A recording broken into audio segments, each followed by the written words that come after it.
consider myself the luckiest man on the face of the earth.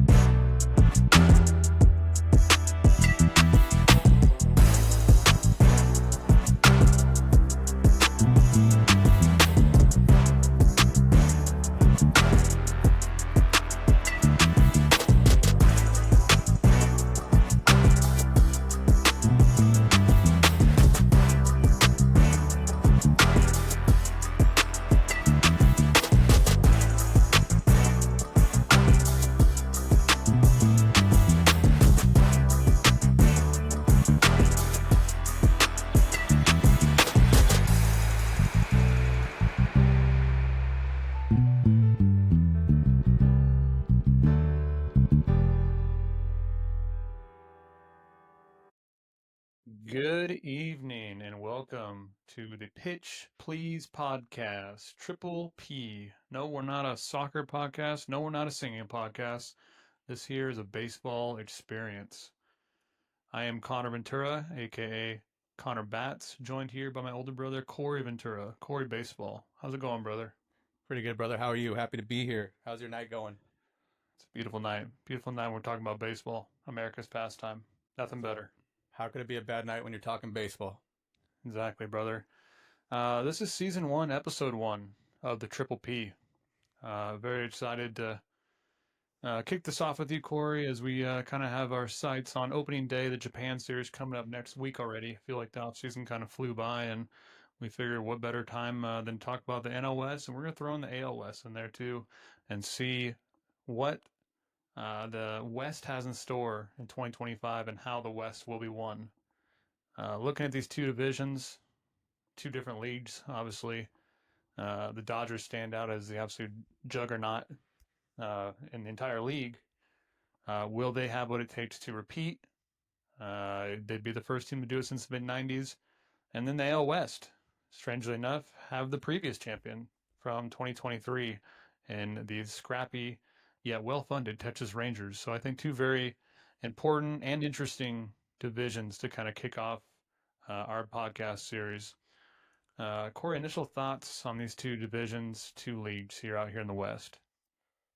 Absolutely, man. You know, being a West Coast guy, you being a West Coast transplant to the great state of Texas, we have a lot of focus and familiarity with the NL West especially, but a little bit with the AL West as well too. You being, you know, in Texas now and adopting the Texas Rangers.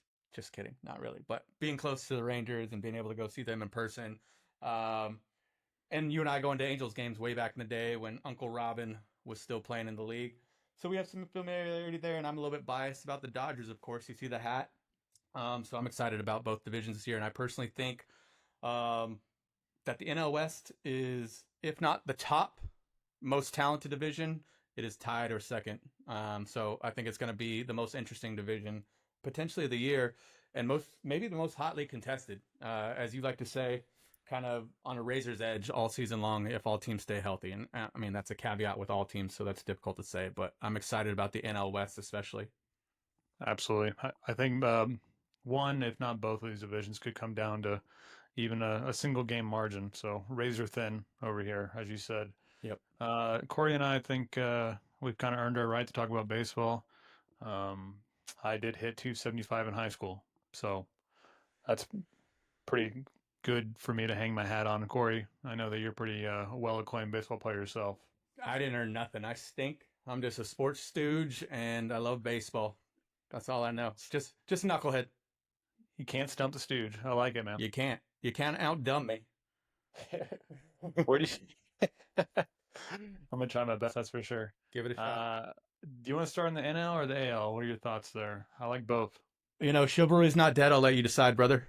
I think the Dodgers have earned the right for us to start in the NL West. I like that. Let's start at the bottom.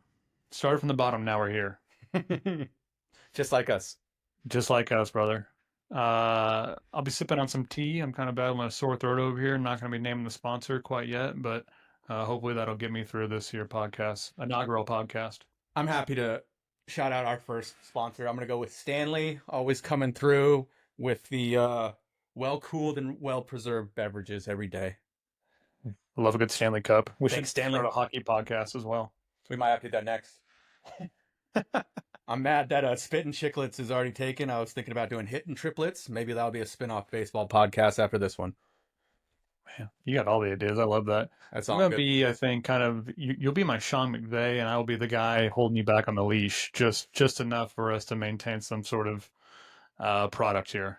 Yeah, I would like to hire you for my personal life as well too. If I could have a get back guy for personal life, that'd be great.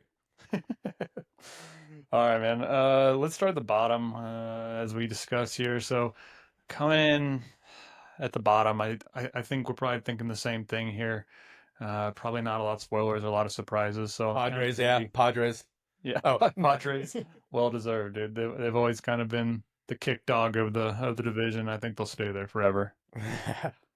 No, you want to do the real one on three? Actually, man, on three. Let's go ahead and do it. Un, dos, tres. Rockies. The Colorado Rockies. See?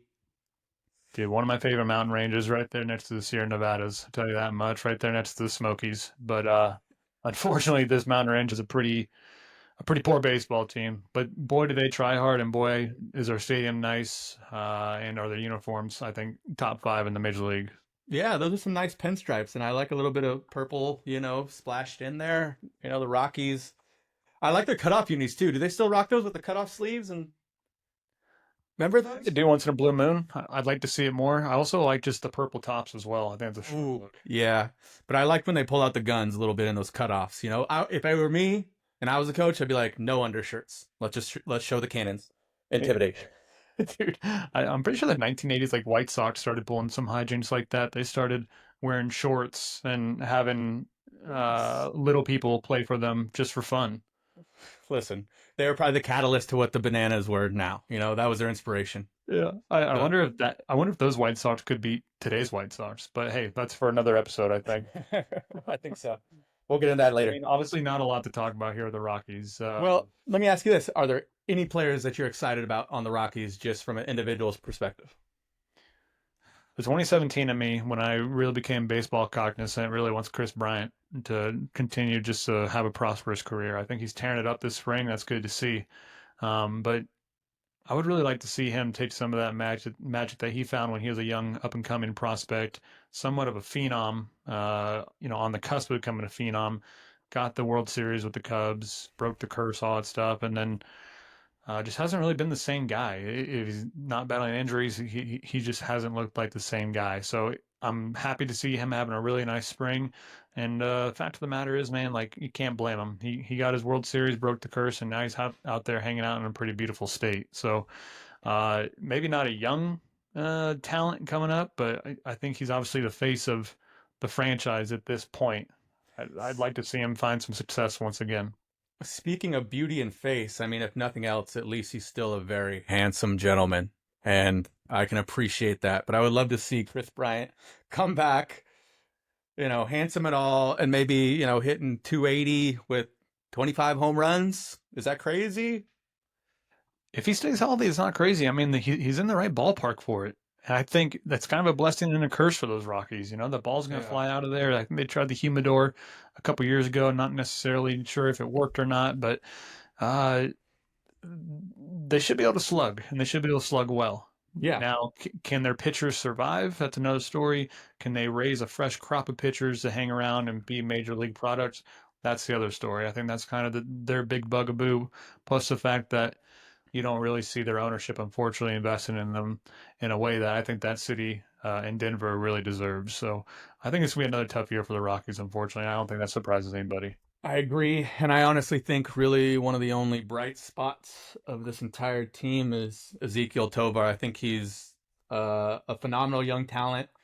Of the players last year, he definitely had the best numbers. I mean, he had 23 home runs, 81 RBIs, and had the highest batting average, which is not saying a ton at 263. But I think that guy is a stud, and I think he will be an all-star. Yeah, no, absolutely. He should be a fun one to watch. Will Ryan McMahon become the Rockies' cornerstone of that franchise that they've been looking for and waiting for 4 or 5 years now? I hope so. KB, we're all rooting for you, man. Go ahead and go hit 25 bombs, but more importantly, go play 130 games. I'd like to see that. Uh, I got the Rockies at around 60 wins. Not much worse than last year, but especially in the NL West, man, this is just probably the league's best division. I think it's going to be another tough year for them. I agree. I'm right close to you at 65 wins. Maybe I was a little bit optimistic, but we're in the same ballpark. Absolutely, man.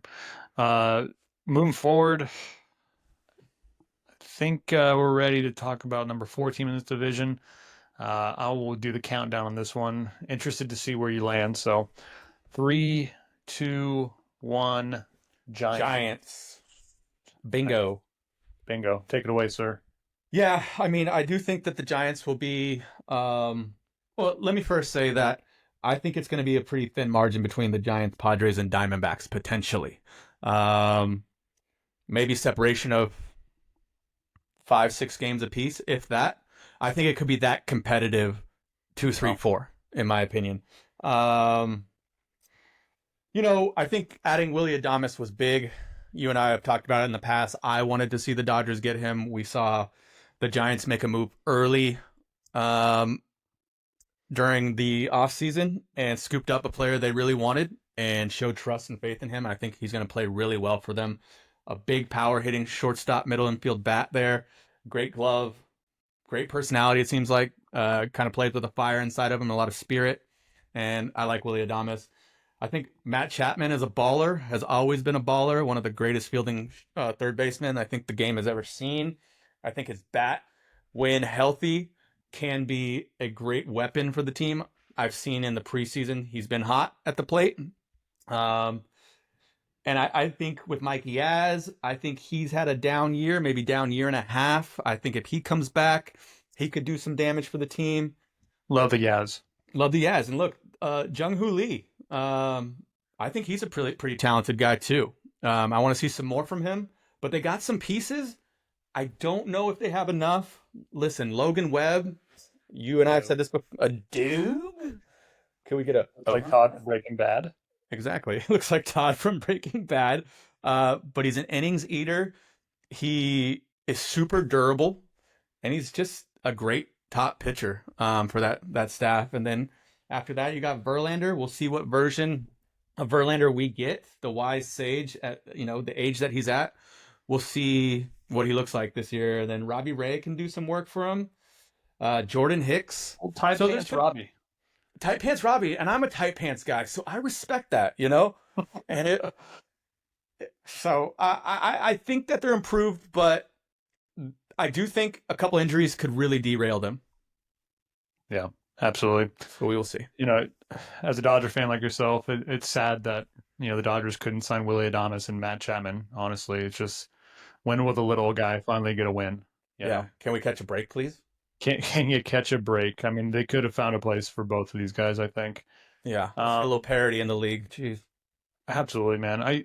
I can't say enough about Logan Webb. He reminds me of a 1980s, 1990s pitcher. He's going to go out there, battle, throw a lot of pitches, come back, 5, 6 days and do it all over again.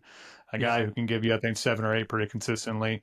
Got a Cy Young under his belt, if I'm not mistaken. But like you said, I think they lack a little bit of firepower, and this is a division that you're going to need a lot of firepower and a lot of fireworks, frankly. It's a tough ballpark to also hit in. The soggy Bay air and the large alleyways to left center and right center. It's a tough ballpark to hit in. And with that lack of elite talent, I think they could struggle to hit the ball a little bit.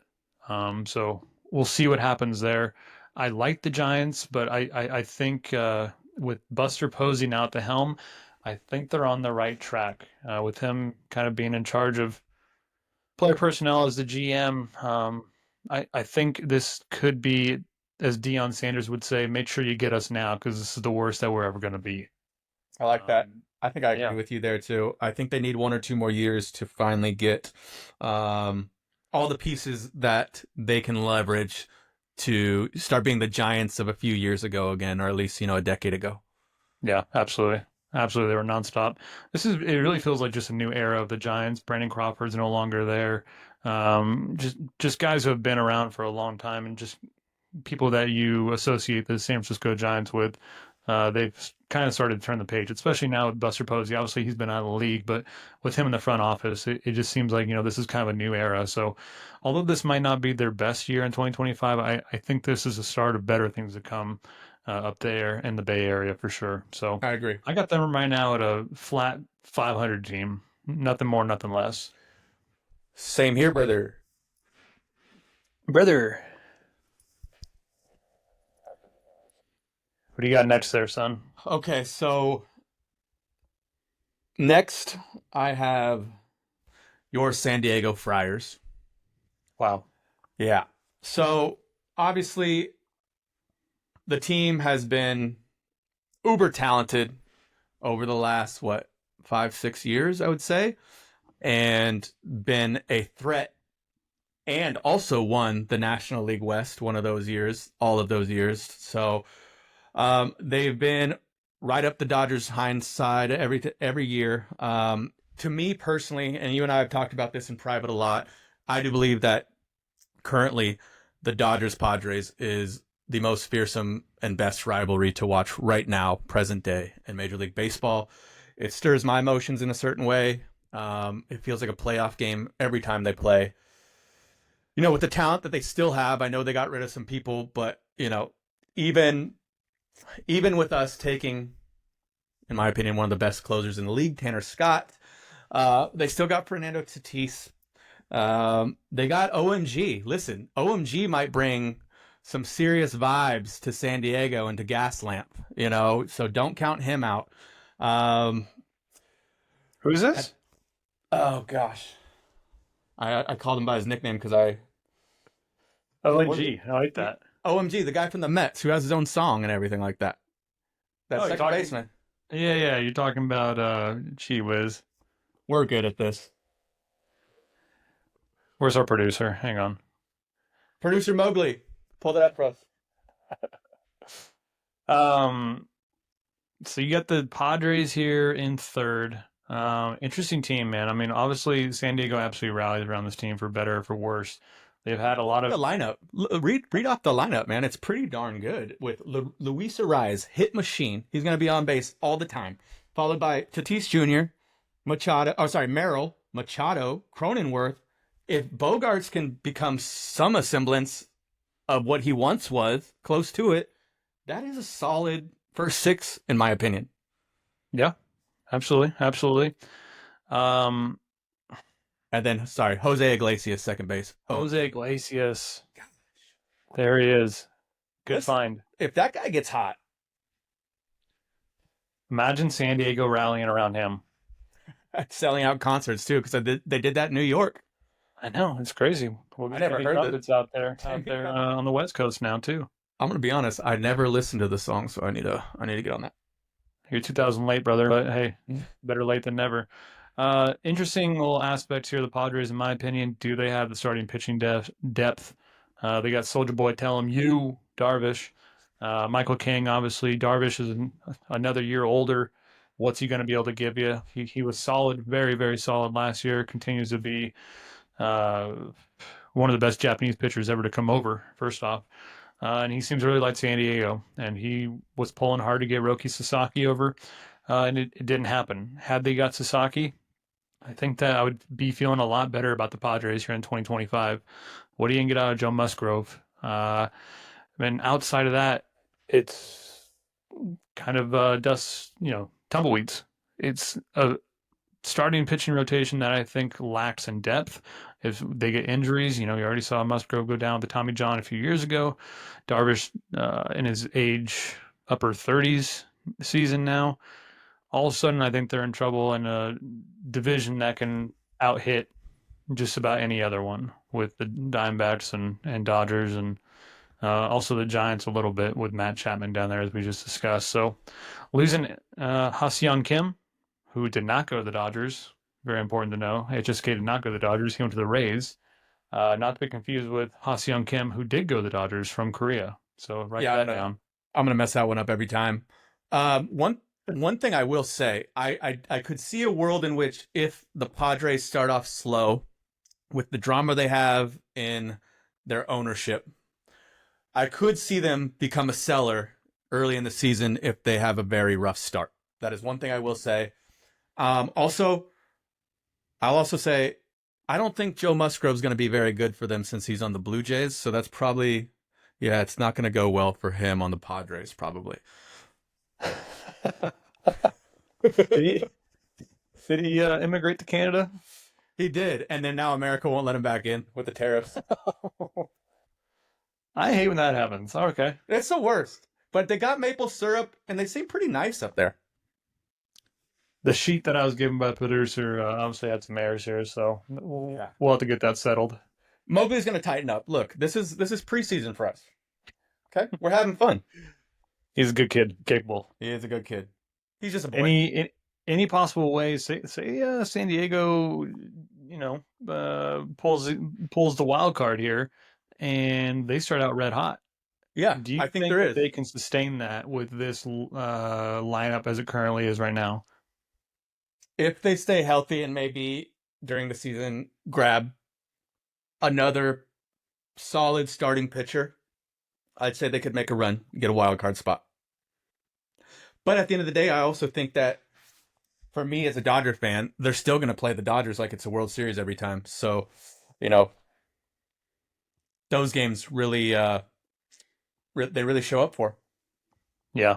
I'm curious to see if there's any fallout just going into 2025 just from that NLDS with the Dodgers. Obviously, there was some venom with Machado and Dave Roberts and Jurickson Profar, who's obviously since departed. Not died. He just left the team. Again, Jurickson Profar is very much alive. Said R.I.P. Yeah. Oh man. Well, sorry. To his wrist, he did get hurt. Poor guy. I wish him recovery. He jammed his wrist sliding for that little line drive in a preseason game yesterday, the day before. So I hope he does recover. But yeah, no Profar this year. I'm happy about that. That guy was kind of pain in the Dodgers side for sure when they played him. He had Mookie Betts number, that's for sure. Yeah, he did. And look, you and I have said it a lot.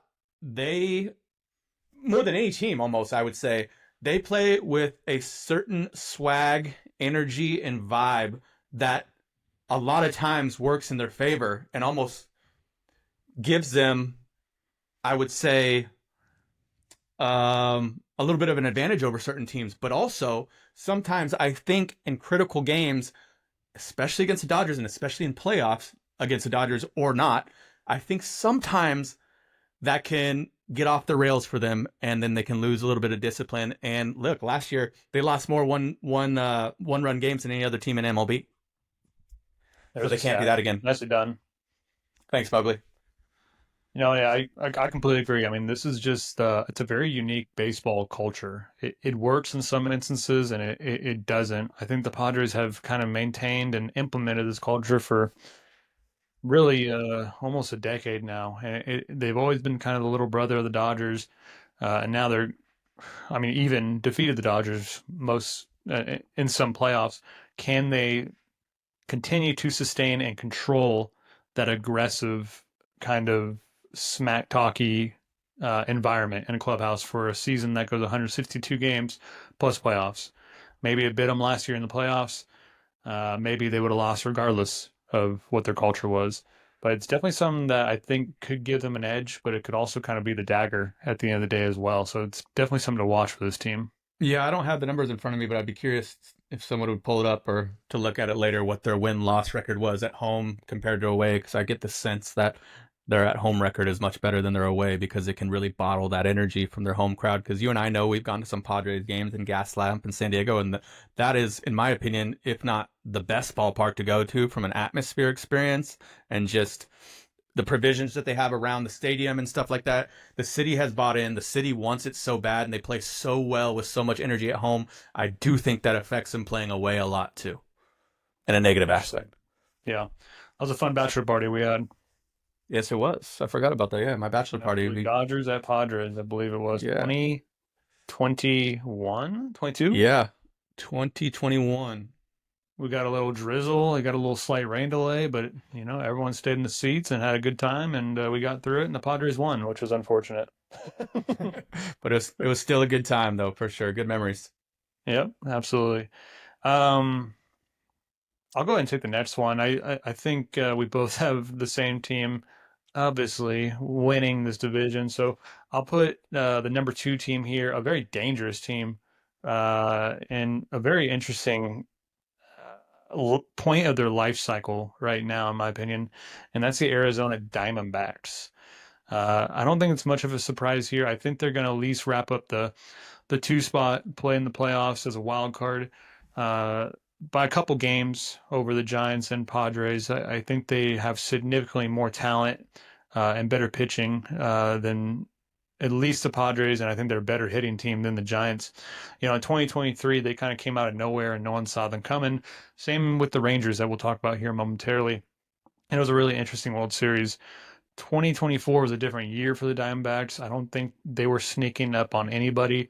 And because of that, I think they had a little bit more of a sophomore slump. But their core is, I think, as strong as any core in the league. And they play the game very old school, in my opinion. Their biggest concern, I think, is going to be power production. Are they going to be able to hit the home runs, especially with the departure of Christian Walker? Again, he's also alive. He has not died. And their biggest strength is obviously their speed and defense. I mean, these guys caused absolute havoc. They were a huge issue for the Dodgers in 2023 when they took them out pretty handedly. It was almost like watching a varsity team play a much more expensive JV team. It was really a sight to behold. So I do really like the Diamondbacks. Can Corbin Carroll get back to his MVP, type caliber ways? What are you going to get from Alec Thomas? And then they had a huge acquisition from the pitching standpoint as well. Kind of a surprise too. I'm not sure a lot of people saw this one coming. Corbin Burns basically signed because he lives in Scottsdale and he wanted to stay home and hang out with his kids. I don't blame him for that. So that drastically improved their pitching prospects as well. I like the Diamondbacks a lot. I think they're going to certainly make the playoffs. I think they're a very dangerous team to whoever gets that draw. I totally agree with you, brother. I am very nervous about the Diamondbacks. I've kind of been nervous about them for the last 3 years, maybe 4 or so. Um, they have really built themselves into a very threatening franchise, like they once were back in the good old days when they had the old school purple unis and stuff like that. RIP to those. Those were sweet. Um, but I mean, just looking at this lineup, man, so much speed, and they play the game the way I was taught to play the game, the way you were taught to play the game. They hit and run, they bunt, they put the ball in play, they move runners around the bases, they play great defense, they have a lot of speed on the base pass, they have intelligence on the base pass, they put so much pressure on opposing defenses and pitchers with that speed and that base running intelligence. Corbin Carroll is a menace. Ketel Marte is an absolute baller. One of the most underrated players in the league, in my opinion. Totally agree with you. Of course, the ones who know ball talk about him all the time, but he doesn't get the publicity as some of those other guys who have the same numbers. If you go look at his stats, for sure, go look at his stats page, and it's pretty impressive. I do think losing Christian Walker is going to hurt them a bit. I'm a huge Christian Walker fan. I think he is an assassin at the plate. Super solid first baseman. I think he's an S tier first baseman of the 4 that exists in the MLB. We'll get into that in another episode. But they did replace him with a solid player. Josh Naylor is a solid first baseman, though he's a dog. And he's just like a big caveman, too. I like seeing him on the field. He's just a big dude. But I don't know if he will fully replace Christian Walker, to be honest with you. I think that's a big void to fill. He will eat up 75% of that void, but I don't think it'll be all of it personally. But I don't think they'll suffer too much as a result. Look, Lourdes Gurriel Jr. has got the best hair in baseball. Questionable. That would be Boba Fett, but unfortunately he did cut it. It's a shame. Did cut it, and it's not purple either. I mean, this guy's got purple hair. And I'm pretty sure he straightens it too, so that's wild. But I think Eugenio Suarez has some potential to add a bit more dingers. He might get above 24 this year. And then I think Gabriel Moreno is a very good catcher, up and coming, young catcher, man. Watching that guy play, you can just tell through the eye test the guy is a dog when it comes to catching. He's got a cannon, and the guy's got a bat too. He worries me at the plate from time to time. And then look, adding Corbin Burns, potentially top 3, top 5 pitcher starter in the league, potentially at least top 10. But he's an ace. Zach Gallen, that guy I mean, I have nightmares about Zach Gallen. So yeah, this team is making the playoffs in my opinion, and they're going to be a threat all year long, I believe. As a Dodger fan, I think this is a team potentially to be most nervous about. It is. Could be a very dicey NLDS for whoever runs into this team. See them matching up just well against a lot of teams because of the style that they play. I think it's very hard for speed and defense to go cold and just not be able to produce. Bats and pitching can go cold. Speed and defense is something that is very hard to defend on the base paths and something very hard to hit against as an opposing team. So I really like the sustainability aspect of the Diamondbacks. Don't let Phoenix get hot. And you know what I mean. I think they're a very, very dangerous team, and I got them at 90+ wins. I don't think they're going to catch the Dodgers, but I think a playoff berth is very likely. If not, go ahead and put a rubber stamp on it. I think we're good to go there. I agree with you. I just have them a little bit higher at 95 wins, actually. Scary. Wow. It's a pretty fun crowd out there in Phoenix as well with the Beat LA chants. I think everyone's kind of adopted that, but oh yeah, and I think it'll be that they really. I think it'll be louder than ever before this year at every stadium, but obviously there in all Phoenix as well too. Those Beat LA chants are going to be loud and raucous. Yeah, absolutely. Corey, give me your 30-second elevator pitch on the Dodgers winning the NL West. Back-to-back champs. Back-to-back champs. 2 seconds. That's all I needed. Wow. ABC. Always be closing. It's bold, obviously, because they're the favorite. It's just didn't even think about it. No hesitation. Nope. No hesitation. I'm just looking at the lineup right now. I'm not going to say it's the greatest lineup of all time, but it's pretty darn close, and it's one of the most talented for sure. Shohei Ohtani leading off, the unicorn, the GOAT, in my opinion, the greatest of all time. I'm sorry, babe. Big show. And then you got Mookie. Mookie's probably one of the greatest all-around baseball players to ever play. He can do it all. He can basically play every position except for catch and pitch if he had to. I'm sure he could pitch if he wanted to and throw some underhand bowling curveballs, maybe dice you up, slice you up. But I do seen his 4-7 split. It's impressive. No, but have you seen his mom's? It's pretty damn good. That's where he gets it from. Yeah, she's a baller like him. And that's where he gets that competitive fire from, man. She is a competitor, and he definitely got it from her. But obviously, Mookie's batting second, protecting Shohei. I do worry about Mookie at short a little bit, and only from a throwing perspective. I've seen some things this preseason that made me a little bit shaky, but Mookie's a great athlete. I think as the season goes on, I think he could be a top 10 fielding percentage shortstop at the end of the year. We know where his bat's going to be. We know where his WAR is going to be. His WAR is going to be at the top of the league. So I'm not worried. We got Freddie Freeman, chompers galore. He might be my favorite baseball player and potentially human, to be honest with you. I love that guy. I can't say enough good things about him here. I could be here all night talking about him, so I'll move on. We got Teo, was a big re-sign. I think that guy is a huge fire starter and spark plug for this team. He brings the energy. That smile is contagious. I'm so happy we got him back. And he's just clutch, man. So much pop in his bat, and he's always clutch. And then after that, I want to see Max have a bigger year than before. I want to see Muncy have a better season. Same with Will Smith. I think if those two bounce back, and then, Michael Conforto becomes one of those, older statesmen who come over the Dodgers but kind of revive their career. I think there's a lot of potential for that. I'm not 100% sold on Michael yet. I've seen some things in preseason that give me hope. I've also seen some things where I'm like, I don't know. But I have hope. Let's give him the benefit of the doubt. Tommy Edman, in my opinion, is an absolute stud. And we'll see what happens with Ha-Seong Kim at second base. I've seen some good things from him during preseason. But we'll see how that plays out during the regular season.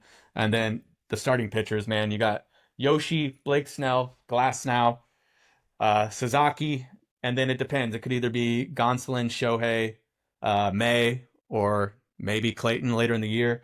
But it's Bobby like Miller, perhaps. Yep. Bobby Miller, Ben Kasparius. It's just a wealth of riches, and it's kind of dumb, to be honest. But I love it as a Dodgers fan. And again, if this team stays healthy, I see potential for 110 wins at least. But I don't want him to chase it. I don't want him to chase it. Yeah, absolutely.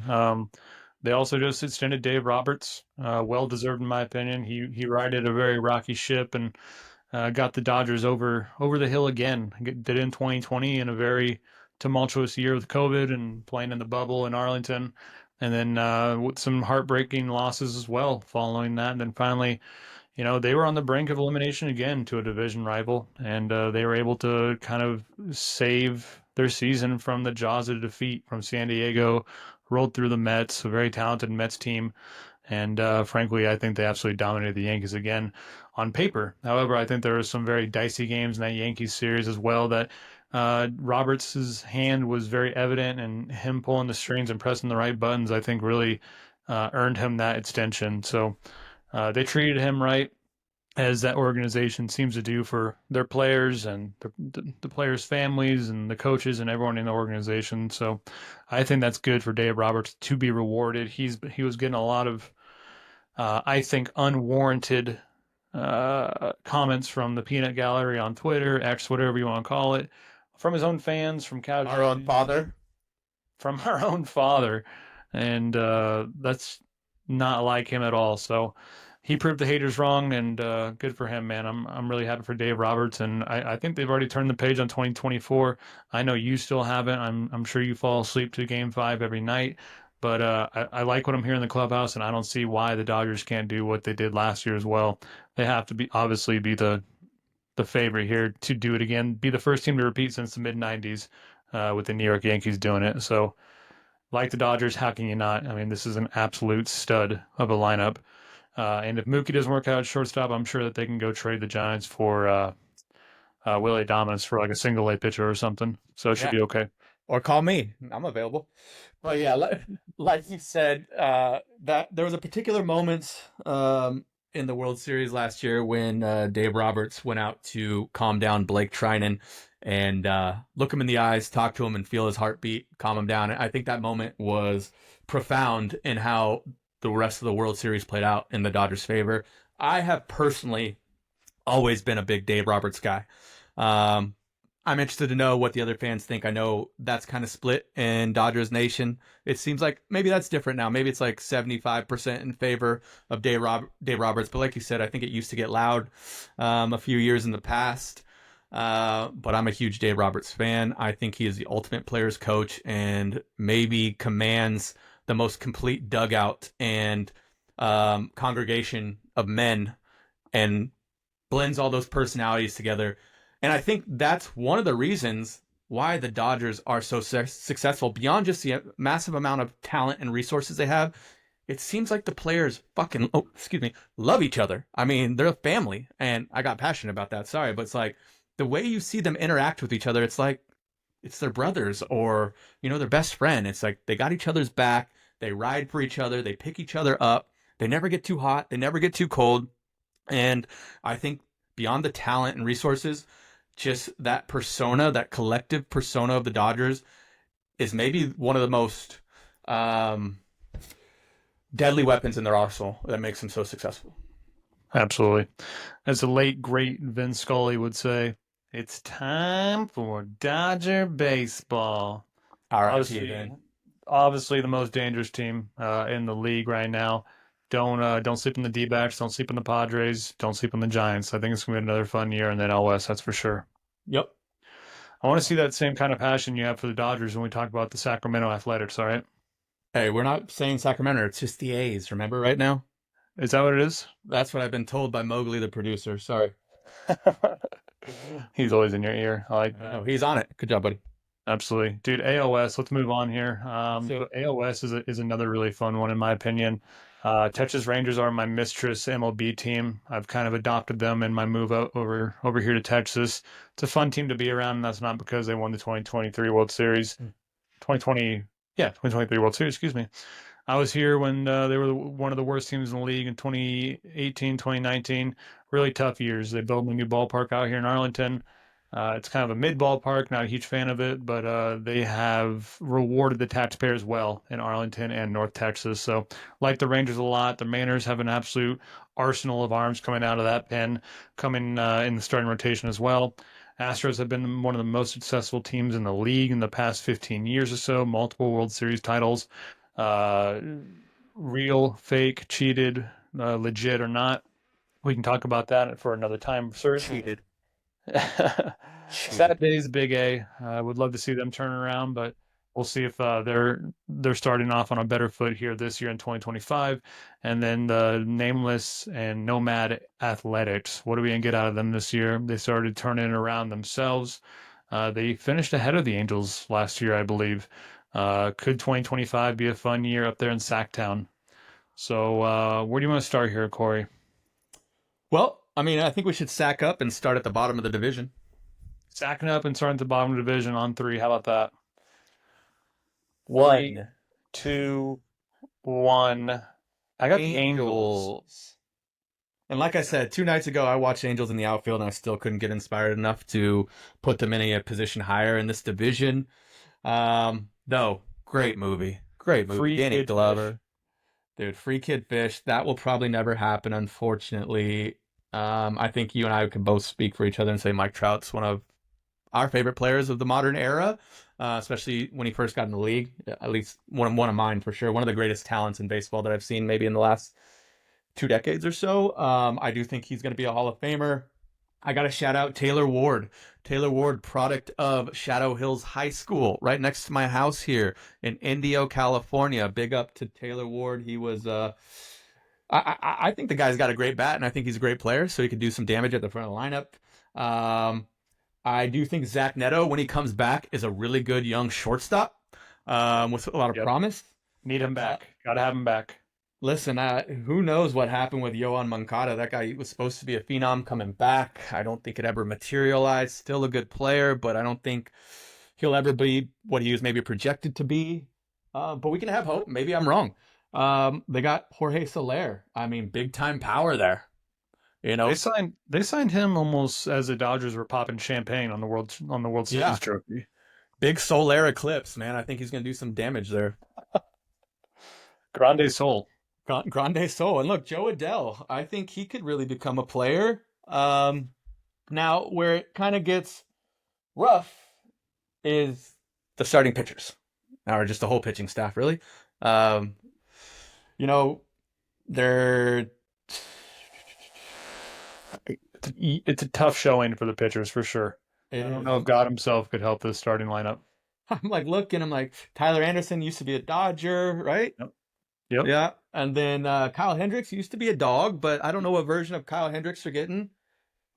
Yeah, they signed him on a Walmart rollback price, that's for sure. Walmart is not a sponsor of this podcast, but just putting that out there. Call me if you want to be. Yeah, dude, I don't know if you, even if you had a young Joseph Gordon-Levitt, JGL out there flapping his wings, I don't know if they could help him this year. Yeah. It just seems like a ship without a rudder. Unfortunately, I think Southern California, at least the Angel fans in Southern California, deserve better. I think it's got to be tough times dealing with the prosperity of the Dodgers, prosperity of the Padres, and this team really just hasn't done much, man. They've wasted really a lot of the career of Mike Trout. Couldn't sign Shohei Ohtani or really get much back for him at all, and then he goes to Nothing. A crosstown, rival. It's just, I think it's dark days at the Big A. I would like to be more optimistic, but I really don't see it. I think maybe selling the team could help and get some sort of interjection of new blood just in the organization as a whole. Obviously, they had some tragic stuff go on with the deaths of Tyler Skaggs, stuff like that, and it's just kind of a lot of fallout from that I think can be seen every 9 innings throughout this season and the past 5 years as well, man. So I think I don't see them improving this year, unfortunately. They had some interesting free agency signings. What do you get out of Mike Trout? I hope you get a lot. The Melville Meteor. It's just, I think it's going to be another tough year at the Big A. what I wish for them is I just really hope Mike Trout can stay healthy for a whole year. I would love to see him stay healthy and at least have a great individual season. I mean, I don't know how much you can realistically wish for the Angels more than that based on the ownership group, the team, the resources that they have. I I honestly think that they should consider maybe taking Los Angeles out of the Los Angeles Angels of Anaheim. Just go back to the Anaheim Angels, man. Like, you're not even in LA County, you're in Orange County. I don't think the Los Angeles is doing anything for your business or the revenue generation, because what you put on the field just does not pull that many eyes or butts in the seats. And just gotta get those butts. Gotta get the butts, man. And I'm excited to talk about a butt here soon. A big butt. A big donk as we go. But I will wait. Got excited. Where's Mowgli at? My goodness. Sorry, Mowgli. Should have censored me there. All right. Halo's it's gonna be another tough year, unfortunately. Hang in there, Halo fans. I love it. Pray for him. Yep. All right. Who we got following up the Halos there, Corey? 3, 2, 1. What do you think? 3, 2, 1. Assholes. Astros. Oh, Astros, sorry. Who'd you say? Oh, I said assholes, but I misspoke. I meant Astros. Sorry. What's your non-biased take on the Astros? Listen, I will say, as much grief as I give them and that I believe they do deserve, I cannot discount that they've been a very good, if not historic, franchise from a winning perspective over the last decade. Whether some of that was aided by some nefarious activities, that's not what we're talking about today. Let's talk about the 2025 team. And look, in my opinion, I think getting rid of Kyle Tucker was a huge loss to them. And I don't think they did anything enough to make up for that, personally. Alex Bregman, too. And Alex Bregman, I was just going to get there. And they sent him off to the Red Sox, and I think the Red Sox are going to be a really good team this year. We'll talk about that later. What else, Connor?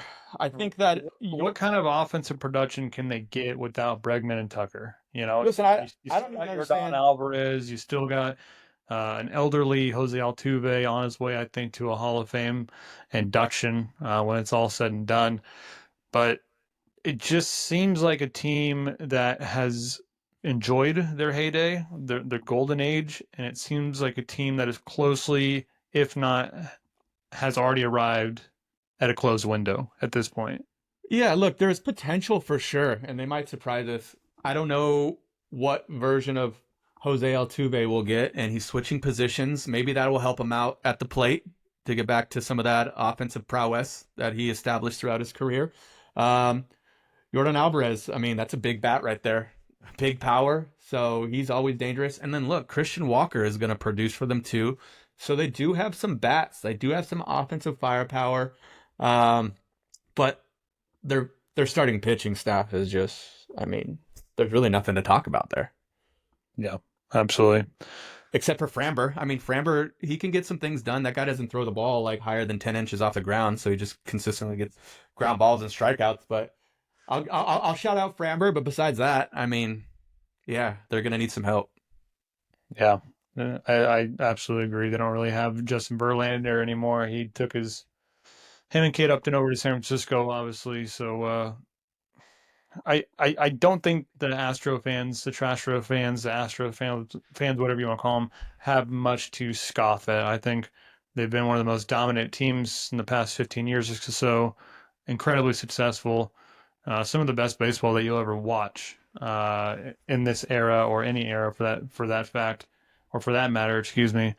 But I think this is a year of recession for them a little bit, and they're going to come back too soon down to the mean. I agree. And Corey's loving it. Yeah. I have next your favorite team, perhaps, your Sacktown Athletics, as my third team in the AL West. Yeah, we were talking yesterday, and I was a lot of bit high on the A's. And I thought about it a lot. It was impressive. Yeah, it was meteoric for sure. And I couldn't sleep last night. It was driving me crazy. It was eating at me. And I think I'm going to get on board with you, and I have them placing third as well, too. Though, I do think there is a world or an alternate universe in which the A's could surprise some people, man. I really think so. You know, L. Butt signed a team-friendly contract, like you said, but they did lock him up. I think he's a Doog. And I You might think have to ask him if he approves of that nickname. L. Butt, you're Yeah. right. We'll give him a call after the show, and we'll get back to him on that. And I will say that Brent Rooker's a baller, and Mason Miller, man, flamethrower, pumping gas. And who knows, maybe this team can be galvanized by all this drama that they are going through over the last couple seasons, and will probably continue to go through it until this stadium's built in Las Vegas and finalized. But like we said, allegedly, wouldn't you love to see Rob Manfred squirm a little bit if they made it to the playoffs to see what they would do? I'm a Mannonite for sure. I actually do not mind Rob Manfred.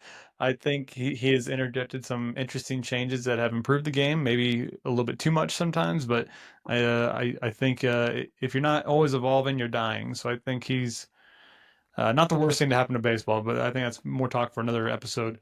It would be I agree. interesting, and I think the fits would be in if the A's are on the cusp of a playoff and they're putting people on national TV. Or they're putting eyeballs on national TV and 14,000 people in the stands.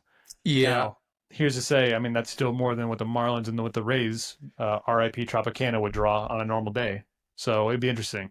Very true. Very true. And I want to set the record clear. I am very I am a fan of Rob Manfred's as well too. I just like to see people in positions of power get uncomfortable sometimes. It's interesting to me. Always the anarchist. That's maybe a hot sports opinion there, a HSO by you and I that were Mannonites. So that's pretty cool. I never heard the term, but I like it. I absolutely just made it up, but it's about to be put in Urban Dictionary. I consider myself more of a man-eater, not a Mannonite, for the record. It'll be interesting to see the new, obviously exciting young talent that the A's are infamous for. Maybe not in years recently, but with Elba, like you said, Shane Langoliers is an all-star catcher, literally. Are they going to be able to feed off the new city buzz? How long will that last? Can they ride the wave and momentum to make this a meaningful pit stop in what is looking to be their ultimate destination in Las Vegas? Is this going to be a Flying J, or is this going to be a Buc-ee's? You know what I'm saying? I feel What kind of pit stop will this be? Yeah. It's Time will tell. Time will tell. Momentum could be hard to carry if it's 97 degrees and the fans are roasting in the middle of July and August out there in Sacktown. It's not a coastal city. How are they going to be able to continue to keep that mojo, you know? Especially in an AL West that I think, as I like to say, is razor thin margins. I agree, my man.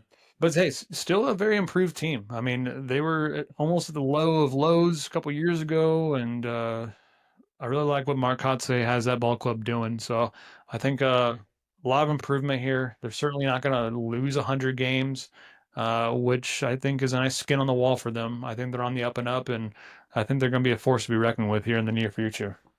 I agree. And The Las Vegas arrival. When they finally get settled at their new stadium, if that all goes through, that's going to be a cool place to go visit. And I think the A's are going to be, a very exciting franchise thereafter for sure. Okay. I like that a lot. Big things coming in Sacktown. I think it'll be fun for the community out there. And then as the A's await Las Vegas, and Las Vegas awaits the A's, it'll be interesting to see what happens with this team this year. Watch out for Al, but the dude just signed a very team-friendly deal, and they locked him up, which is not very A's-like. So it could be a change of the tides there in that organization. Yeah, changing the guard for sure. I will say, for what it's worth, I want to talk to the Oakland sports fans and just say how much I feel for you guys, man. It just ain't right what's going on there with the sports franchises over the last. It ain't right. And we should go out to the streets. But no, you guys, I know you guys fought for it, and you showed so much spirit with those last few home games. And I want to shout them out, man. They've gone through a rough time in the last decade, and interested to know what happens with those fans. Do they stay A fans? Or they find another team? Or say screw baseball altogether. Who knows? But just want to give them some love. Yeah, absolutely. That's very sweet, Corey. I try. All right, how about this? The phrase of the day here has been raised within margins. So I think this is where we're about to come into that. I will give you my breakdown of the Texas Rangers, and you can take the Seattle Mariners. You're a Seattle guy, not necessarily by birth, but I think you do enjoy that city a lot. So I will give you that brief, and then at the end we can talk about who we have winning the division and who could end up in a wild card or just barely miss the playoffs. I like So I'll that. give you the Rangers. I think all roads lead through this team's starting pitching rotation. What are you going to get out of Jacob deGrom? This is quickly becoming just one of the worst contracts in baseball right now. Obviously not considering Anthony Rendon, but this one's up there too, man. He's making 40 mil this year, just an obscene amount of money, and frankly, he hasn't given them very many innings.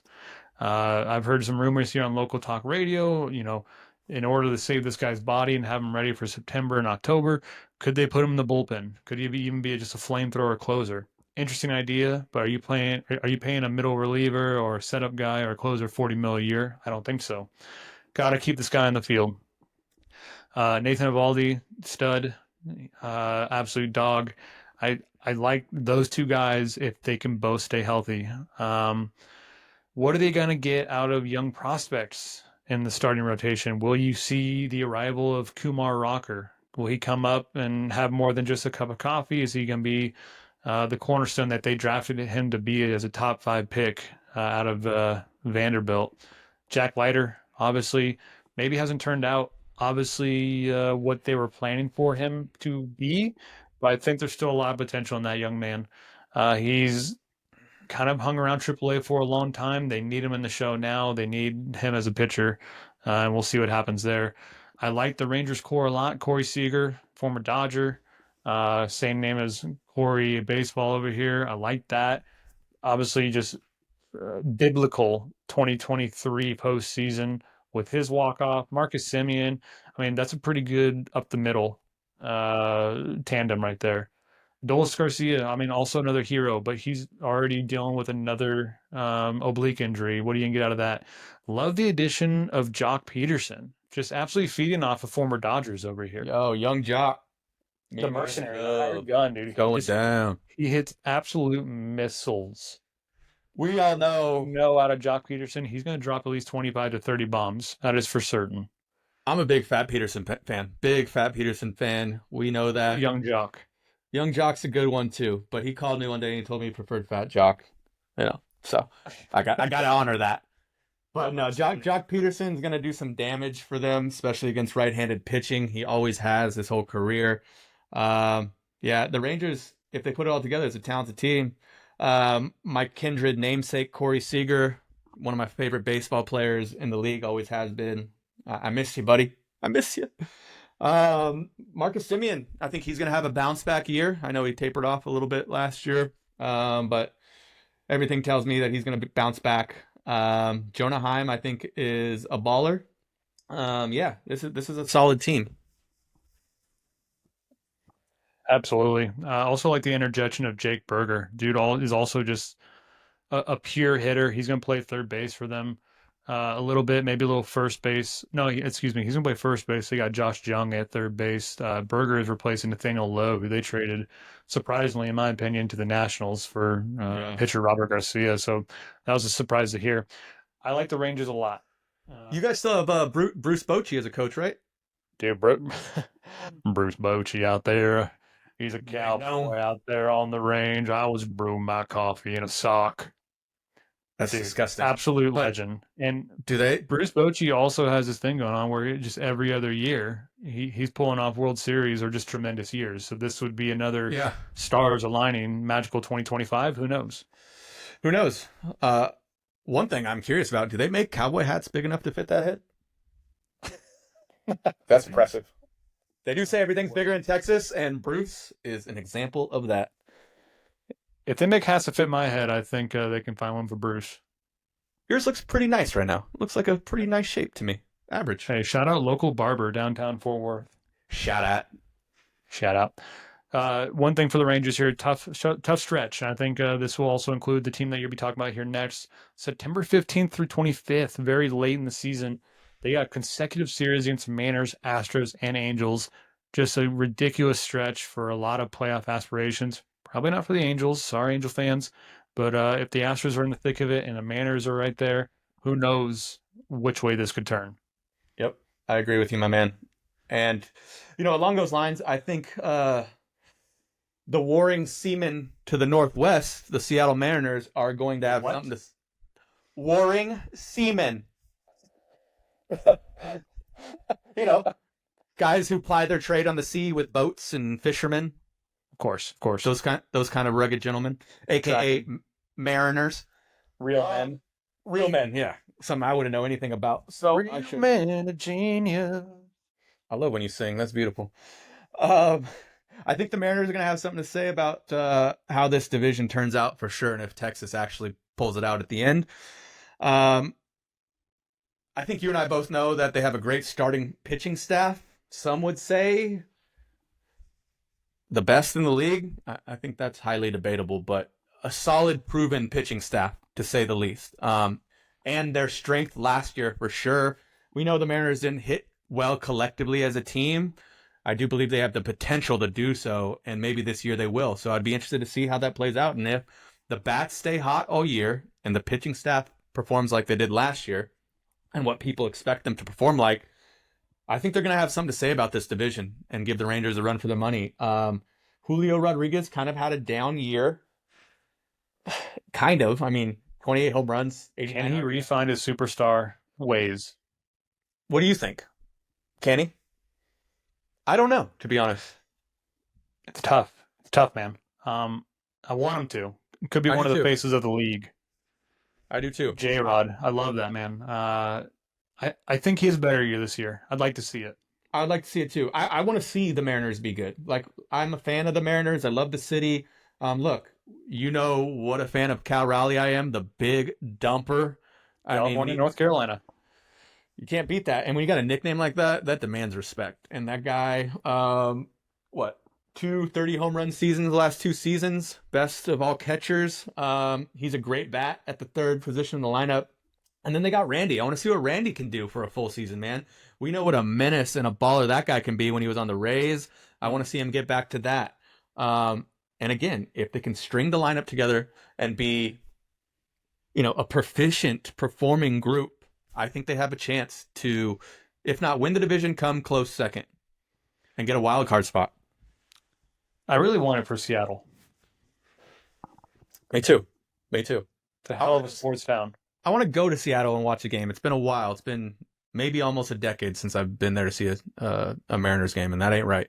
Yeah, you probably haven't been to old T-Mobile Park then. You probably just saw it as Safeco, which I think we all know deep down in our hearts. It probably should still be Safeco, but that's okay. Yes, sir.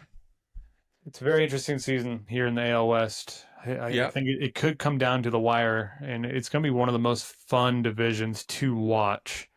I think I have an HSO for you here, and go ahead and sound off the alarm bells. Hot Sports Opinion coming at you. You ready? Yes, sir. I have the Mariners winning the AL West. Wow. With how many wins? If my math is correct, Corey Baseball, I think 90 flat's going to get it done.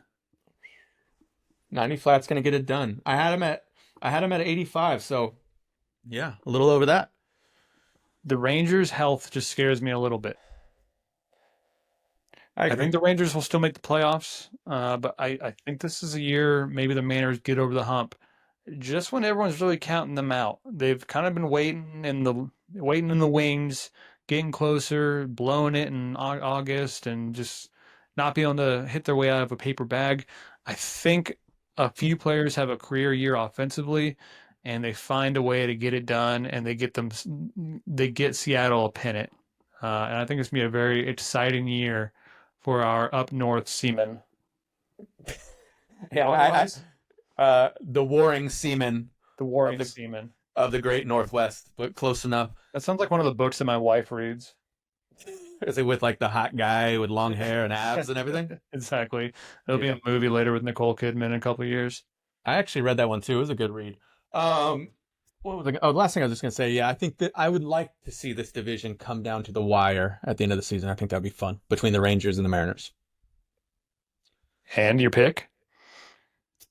I'm gonna go with the Rangers, actually. Yeah, only because they have the best ballpark food, in my opinion, and that keeps the fans fed and loud. The boomstick. And if you guys haven't tried it yet, you need to get yourself to Arlington and get yourself a Bronto burger and a boomstick, and you'll feel like Fred Flintstone. Also, shout out Hurtado Barbecue. Very, very solid. Got it. Shout out. Also, not a sponsor of the show, but hey, if you want to Soon send to us some brisket, that'd be A-okay with me. Oof. I would love some brisket, baby. So that's how the West will be won, NL and AL. Book it, Dodgers. That's a hot sports opinion. HSO. Wow, they Yeah. could win the NL West. Watch Very out. controversial, I know, but I keep receipts. We'll see what it looks like at the end of the year. Absolutely. And then Connor Batts has the Wayward Seaman, aka the Seattle Mariners, taking the AL West in a surprise showing. And Corey, you're going all Texas, baby. You got That's right. Texas Rangers and Bruce Bochy out there on the prairie. Well, as George Strait once said, all my exes live in Texas, so I gotta go with it. I'm sure there's a few out here. Handful. And that, brother, concludes Season 1, Episode 1 of the Pitch Please podcast. How the West will be won. Any takebacks, circle backs, slams, jokes to finish this out? No takebacks, but I'm interested to see how this video will age as we go. To anybody listening out there, we appreciate you checking in on our preseason. We promise we will get better and tighter as we go. We're just here to have fun. Look, we're looking for a place where we can all talk ball, geek out, be a sports nerd, get some laughs, and not take things too seriously because the world is too serious. This is a place just to have some fun. So we had fun. We hope you guys did. And we're looking forward to the next episode. Connor, what are we going to be doing in the next episode? Keep it central, stupid. AL and NL. Who we got winning the NL and AL Central in 2025. In the meantime, follow us on our socials. We appreciate the support. Signing out here. Also,